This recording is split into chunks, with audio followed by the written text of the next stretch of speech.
Assalamualaikum warahmatullahi wabarakatuh. Alhamdulillahirabbil alamin wa bihi nasta'inu ala umuri dunya waddin. Wassalatu wassalamu ala asyrafil anbiya'i wal mursalin sayyidina Muhammadin sallallahu alaihi wasallam wa ala alihi wa ashabihi wa man sara ala nahjihi ila yaumiddin, amma ba'du. Allahumma zidna ilman wa hudan wa tuqan wa salah ya rabbal alamin. Allahumma faqihna fid din wa 'allimna ta'wil wa hdina ila sawa'is sabil, amin ya rabbal alamin.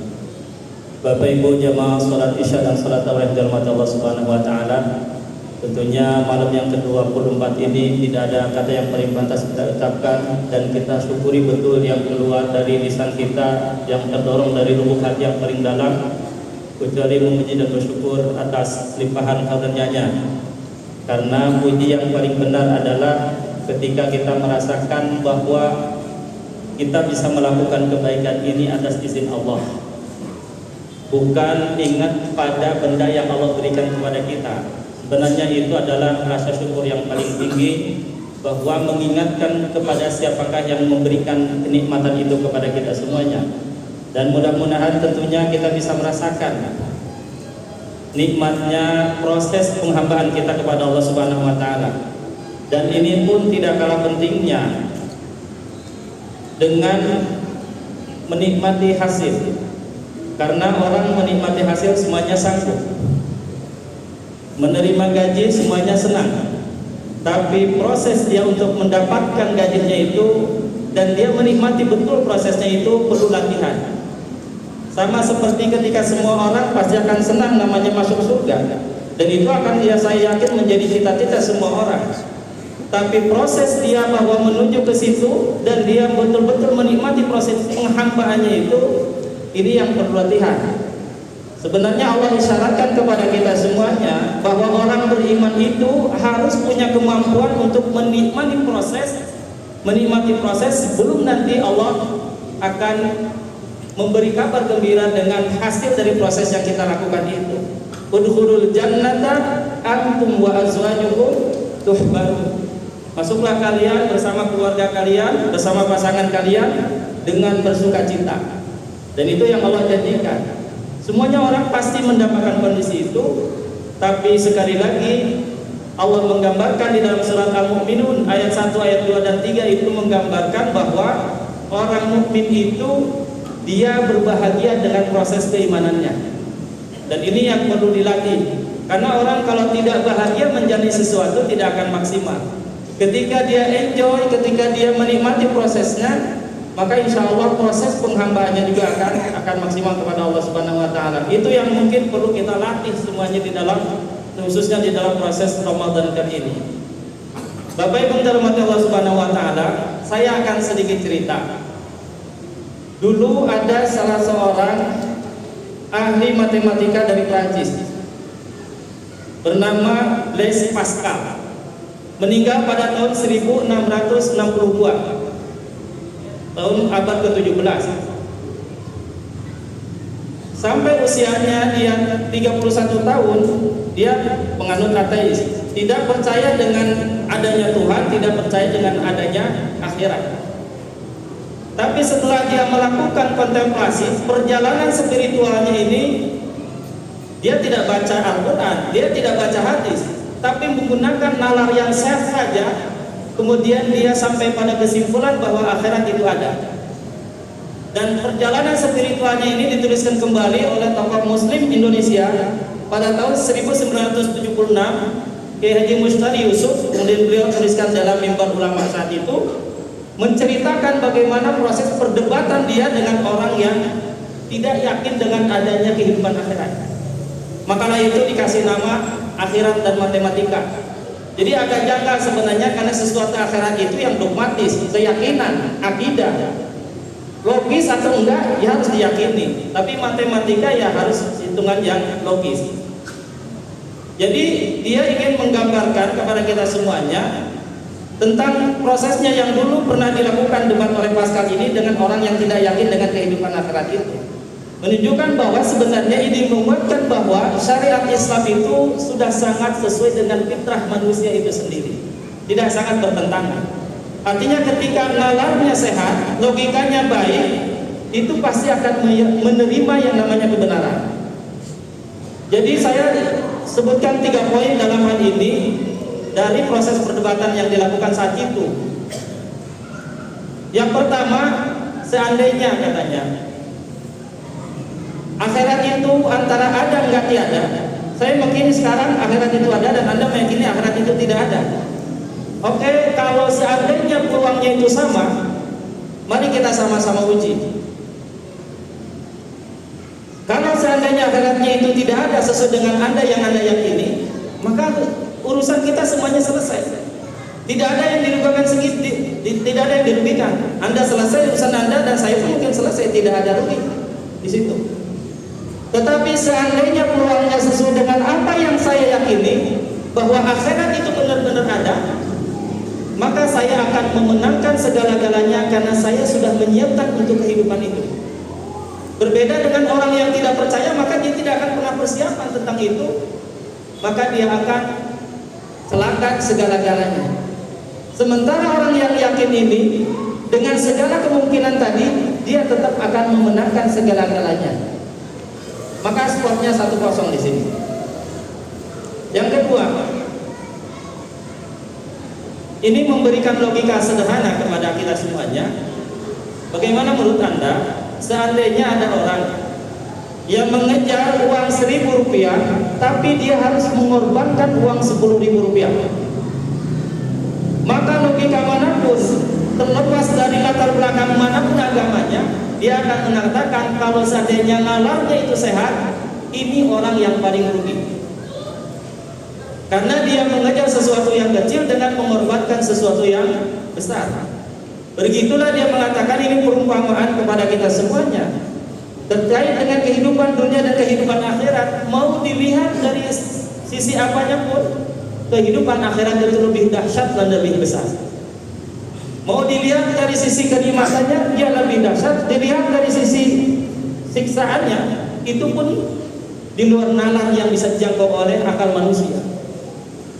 Maka kemudian itulah ibaratnya ketika ada orang yang mengorbankan akhiratnya yang begitu besar, dia untuk mengejar kehidupan dunianya yang ini sementara.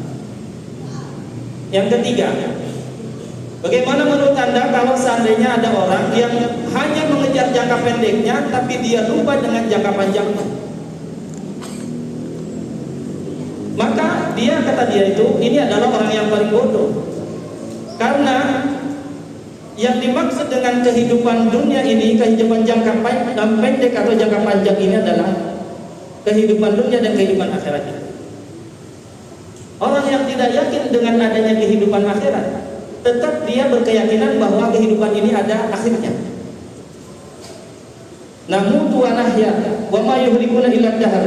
Kami hidup, kami mati, tapi kami matinya itu bukan karena Allah wafatkan atas keyakinan dia. Tapi memang karena sudah masanya orang itu akan rusak, semakin masanya semakin tua, semakin lama akan rusak dengan sendirinya, dan dia akan dimakan waktu, selesai dengan waktu itu. Artinya bahwa siapapun akan meyakini bahwa kehidupan dunia ini ada akhirnya.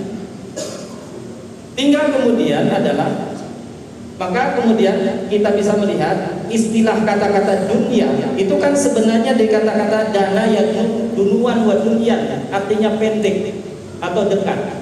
Jadi sepanjang apapun kita membuat rencana yang sifatnya jangka duniawi, maka itu semuanya adalah jangka pendek. Maka kemudian jangka panjang itu adalah akhirat itu sendiri, yang menjadikan kontemplasi bagi kita semuanya. Ketika kita semuanya rancang dengan rencana-rencana dunia kita ini dengan baik, kira-kira adakah di antara kita yang kemudian betul-betul merencanakan untuk amal soleh kita, untuk jangka panjang kita itu dengan baik, bahkan mungkin bikin time schedule-nya dengan baik, dirinci dan didetailkan secara baik dan profesional. Jangan sampai kemudian yang kita risaukan itu adalah hal-hal yang sifatnya duniawi untuk anak kita, untuk pendidikannya dan seterusnya. Tidak ada yang salah dengan itu. Tapi jangan sampai kemudian kita ternyata lupa untuk merancang jangka panjang kita semuanya. Saya akan berikan sebuah logika sederhana. Bapak Ibu semuanya tahu yang namanya Google Map. Kapan dia bisa bergerak? Dia akan gerak itu ketika sudah ditentukan titik akhirnya. Selama itu tidak ditentukan titik akhirnya, maka dia tidak akan pernah bergerak. Begitulah proses keimanan kita juga. Selama kita tidak pernah menentukan titik akhir dari proses keimanan dan amal soleh kita, dengan penuh keyakinan saya yakin kita tidak akan pernah terdorong untuk melakukan amal-amalan itu dengan maksimal. Mungkin kita hanya mengikuti psikologi masalahnya, orang melakukan sesuatu kemudian kita melakukan. Ketika orang selesai, maka pun kita selesai di situ. Kenapa? Karena sekali lagi kita tidak pernah membuat rancangan yang baik dan targetan yang baik untuk amal soleh dan proses keimanan kita semua. Oleh sebab itu tentunya ada 3 hal mungkin yang harus kita perhatikan di dalam proses melakukan jangka merencanakan jangka panjang kita ini. Yang pertama adalah harus menjadi prioritas utama adalah perhatikan dulu tentang proses kewajiban kita kepada Allah Subhanahu wa taala. Dan ini harus menjadi prioritas utama. Artinya bahwa proses pengambahan kita ini tidak akan sempurna sebelum kita bereskan dulu proses kewajiban itu. Mohon maaf kata, ada orang yang begitu semangatnya mengakhiri sholat Idul Fitri, Idul Adha, tapi kemudian dia tidak melaksanakan sholat subuhnya.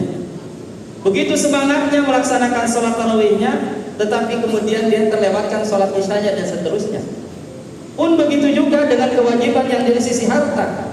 Ada orang yang begitu semangatnya dia bersedekah dan membantu orang, tapi kok begitu beratnya untuk mengeluarkan zakat yang sudah Allah tetapkan. Mungkin bagi sebagian orang kalau memang terbatas itu tidak berat, tapi bagi sebagian orang yang terlampau banyak hartanya, dia akan berpikir ulang untuk mengeluarkan sesuai dengan ketentuan yang Allah berikan.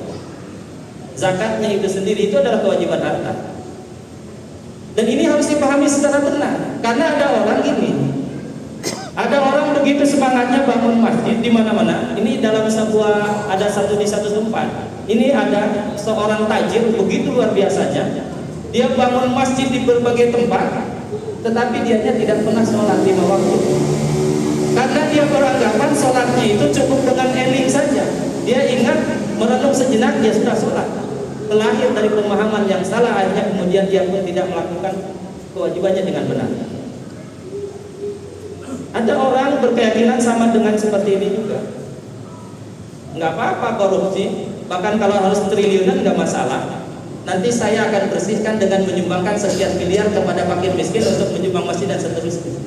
Di kalangan atas itu ada yang berpandangan seperti itu. Terlahir dari sebuah pemahaman yang salah, maka akan salah dalam mengimplementasikan agamanya. Kenapa? Karena menjauhi kewajiban itu adalah sebanding dengan melakukan kewajiban. Itu pun harus dipahami dengan tanah yang benar. Jadi pertama kali adalah bereskan dulu kewajiban kita kepada Allah. Ini yang menjadi pertama. Wa ma yataqarrabu ilayya uhibbu ilayhi bi syai'in mimma afdaltuhu alaihi.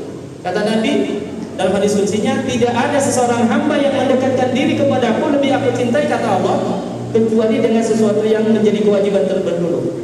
Bereskan dulu kewajibannya, baru level keduanya adalah hiasilah dengan amal-amal nawafil, amal-amal tambahan. Seandainya di sini adalah kembali kepada potensi yang bisa lakukan. Ada orang yang mungkin suka dengan zikir, silahkan perbanyak zikirnya. Ada orang yang suka dengan ibadah puasanya, selain kewajiban tentunya yang wajib, lakukan yang dengan ibadah yang panjangnya itu. Yang dengan tilawahnya silahkan dengan tilawahnya, dan ini kembali kepada potensinya masing-masing. Karena di sini akan berbeda-beda. Seandainya di sini ternyata kita banyak kekurangannya, lakukan tahap yang ketiganya adalah lakukan amalan itu dengan amal menyamping, bukan menyimpang ya. Menyamping itu artinya ketika kita merasakan adanya kelemahan dalam titik-titik amal tertentu, carilah kira-kira amalan yang bisa dilakukan orang-orang lain melalui wasilah kita semuanya. Contoh, seandainya kita merasa bahwa puasa kita ini belum sempurna banget, sempurna amat, banyak kecatatannya, banyak kekurangannya, cobalah kemudian memperbanyak untuk memberi berbuka puasa kepada orang lain, karena itu akan menutupi. Jadi cari amalan semisal yang kemudian kita bisa menjadi akselerasi kebaikan kita di hadapan Allah. Seandainya kemudian kita merasa bahwa saya ini tidak terlalu banyak interaksi dengan Al-Quran, baca Qurannya, cobalah kemudian kita beli mushaf, bagikanlah kepada santri penghafal Quran, Setiap hari dia baca ribuan kata, dan itu pun akan mengalir kepada kita semuanya. Seandainya umpamanya kita ini belum beres terkait dengan ibadah sholatnya dan mungkin belum baik banget, yang di atas standarnya, maka coba umpamanya, oh saya memberikan karpet, saya memberikan alat-alat yang digunakan untuk sholat, sehingga disitulah yang akan menambal kekurangan-kekurangan saya dalam ibadah tersebut. Inilah yang kemudian disatukan sebagai amalan penyamping yang kemudian akan mengakselerasikan amalan kita semuanya di hadapan Allah Subhanahu wa taala. Itulah yang kalau kemudian kita rancang betul amalan itu, insya Allah kita lakukan secara maksimal, dan insya Allah kita pun akan merasakan kebahagiaan di situ dengan amal-amal yang kita lakukan tersebut. Mudah-mudahan tentunya akan menjadi investasi kita terbaik di hadapan Allah, sehingga kemudian kita menghadap Allah dengan penuh kebahagiaan karena keimanan kita yang maksimal kepada Allah Subhanahu wa taala. Aku qouli hadza, astaghfirullah wa lakum. Assalamualaikum warahmatullahi wabarakatuh.